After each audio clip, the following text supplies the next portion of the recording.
À l'approche de l'Aïd al-Adha 2019, la Grande Mosquée de Paris travaille d'arrache-pied pour assurer le bon déroulement de cette fête et satisfaire la communauté algérienne, notamment les familles qui n'ont pas la chance de fêter l'Aïd en Algérie en cette période de vacances. Une trentaine d'abattoirs temporaires ont été agréés en France pour procéder à l'abattage des moutons. Le sacrificateur doit obtenir le certificat de compétence de bien-être animal.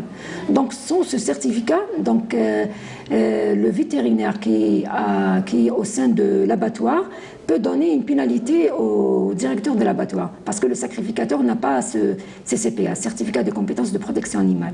Donc le sacrificateur, non seulement qu'il doit être musulman, il doit obtenir ce certificat de compétence de protection animale parce qu'ici en France, il y a plusieurs associations. Donc, parmi ces associations L214 qui sont contre l'abattage rituel. Et nous, les musulmans, notamment, à savoir la Grande Mosquée de Paris, on défend corps et âme l'abattage rituel. De nombreuses boucheries situées à Barbès, gérées par des Algériens, se sont préparées pour répondre à la demande de leurs clients.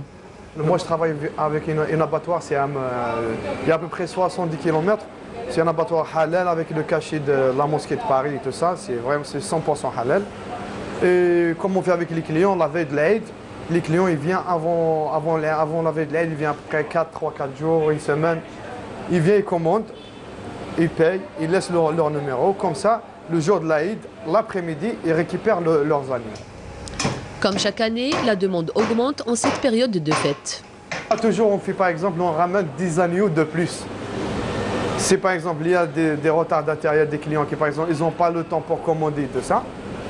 Moi, je ramène toujours 10 agneaux ou 15 agneaux de plus. Comme ça, s'il y a quelqu'un qui ne l'a pas commandé, je vais le vendre tout de suite. Il prend son agneau tout de suite. Voilà. Sinon, le reste, je le coupe pour l'étalage. Parce qu'il y a des gens qui ne peuvent pas acheter un agneau entier, ils prennent des côtelettes, des gigots et tout ça. Pour la certification halal, les 3 grandes mosquées, celle de Paris, d'Evry ainsi que celle de Lyon, désignent des sacrificateurs, c'est-à-dire des personnes chargées d'égorger l'animal en respectant les rituels religieux.